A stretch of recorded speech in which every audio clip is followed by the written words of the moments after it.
ഇപ്പോൾ ഖത്തറിന്റെ പ്രതികരണം അപലപിച്ചുകൊണ്ടാണ് ഖത്തർ രംഗത്തെത്തുന്നത് എന്ന ഒരു അപ്ഡേഷൻ കൂടി ഇപ്പോൾ വരികയാണ്. ഞാൻ ആ വിവരങ്ങൾ തേടുകയാണ്. എന്തായാലും ഖത്തറിന്റെ ഭാഗത്തുനിന്ന് ഔദ്യോഗികമായ ഒരു പ്രതികരണം വരുന്നു. Strongly condemns Israeli strike on Hamas leaders in Doha calling it cowardly. ഒരു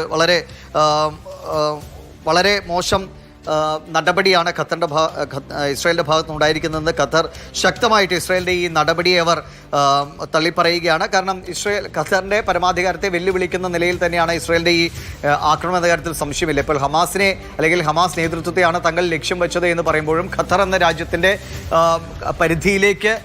ഉള്ളിലേക്ക് കടന്നുകൊണ്ട് അങ്ങനെ ഒരു ആക്രമണം നടത്തുമ്പോൾ അത് ഖത്തറിനെതിരായ ഒരു യുദ്ധം എന്ന നിലയ്ക്ക് വ്യാഖ്യാനിക്കപ്പെടാനുള്ള സാധ്യതയുണ്ട്. ഖത്തർ ഇനി എങ്ങനെയാണ് ഇതിനെതിരെ അവർ സൈനിക നടപടിയിലേക്കോ അല്ലെങ്കിൽ വേറെ ഏതെങ്കിലും നിലയിലുള്ള ഒരു പ്രതികരണത്തിലേക്ക് പോകുമോ എന്ന് അടുത്ത മണിക്കൂറുകളിൽ അറിയാൻ കഴിയുമെന്നാണ്. ഏതായാലും ശക്തമായ ഭാഷയിൽ ഇതിനെ ഖത്തർ തള്ളിക്കളയുകയാണ്. ഇങ്ങനെയൊരു ആക്രമണം ഉണ്ടായതിനെ വളരെ മോശം പ്രവൃത്തി എന്ന നിലയ്ക്ക് തന്നെയാണ് ഖത്തർ ഇതിനെ വിശേഷിപ്പിക്കുന്നത്. ഫോറിൻ മിനിസ്ട്രീസ് വക്താവായ മജീദ് അൽ അൻസാരി ആണ് ഇതൊരു ക്രിമിനൽ അസോൾട്ട്, അതായത് ഒരു ക്രൈം തന്നെയാണ് നടത്തിയിരിക്കുന്നത്. അന്താരാഷ്ട്ര നിയമങ്ങളുടെ വളരെ ലംഘനമാണ്.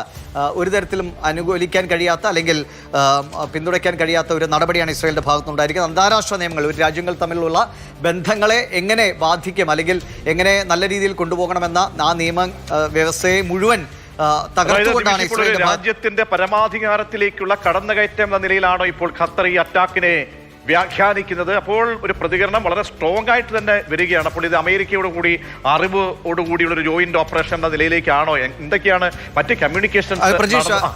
ഒരുപക്ഷെ അമേരിക്കയുടെ അറിവോടെ അല്ലാതെ ഖത്തറിൽ ഇത്തരം ഒരു ആക്രമണം നടത്താനുള്ള സാധ്യത വളരെ കുറവാണ്. കാരണം അമേരിക്കയുടെ വളരെ ശക്തമായ സൈനിക താവളങ്ങൾ സ്ഥിതി ചെയ്യുന്ന ഇടമാണ് ഖത്തർ. അതുകൊണ്ട് തന്നെ കൃത്യമായി അമേരിക്ക ആ വിവരം അറിയിച്ചിട്ടുണ്ടാകാനുള്ള സാധ്യതയാണുള്ളത്. പക്ഷേ ഇപ്പോൾ ഖത്തർ വിദേശകാര്യ വക്താവിൻ്റെ പ്രതികരണം will not tolerate this reckless Israeli behavior and the ongoing disruption of regional security nor any act that targets security and sovereignty. ഞങ്ങളുടെ സുരക്ഷിതത്വത്തെയും ഞങ്ങളുടെ സുരക്ഷയും പരമാധികാരത്തെയും ലക്ഷ്യം വയ്ക്കുന്ന ഒരു നടപടികളെയും തങ്ങൾ അതിനെ സമാധാനപൂർവ്വം സ്വീകരിക്കാൻ പോകുന്നില്ല. ഇത്തരം ശ്രമങ്ങൾക്കെതിരെ ശക്തമായ പ്രതികരണം ഉണ്ടാകും. ഒരു തരത്തിലും അതിനെ അനുകൂലിക്കാൻ കഴിയില്ല. ശക്തമായ പ്രതികരണം ഉണ്ടാകും എന്ന് തന്നെ ഖത്തർ വ്യക്തമാക്കുന്നതോടുകൂടി എന്തായാലും ഖത്തറിൻ്റെ ഭാഗത്ത് നിന്ന് ഒരുപക്ഷെ സൈനികമായ ഏതെങ്കിലും വിധത്തിൽ ഖത്തർ അങ്ങനെ ഒരു നടപടിക്ക് മുതിരുമോ എന്ന് നമുക്ക് ഇപ്പോൾ പറയാൻ കഴിയില്ല. കാരണം ഇസ്രായേലിൻ്റെ സൈനിക സംവിധാനം വളരെ മികച്ചതാണ്. ആ നിലയിൽ ഖത്തറിന് ഒരുപക്ഷെ അങ്ങനെ ഒരു നടപടിയിലേക്ക് പോകാനുള്ള ഒരു താല്പര്യം ഒരുപക്ഷെ ഖത്തറും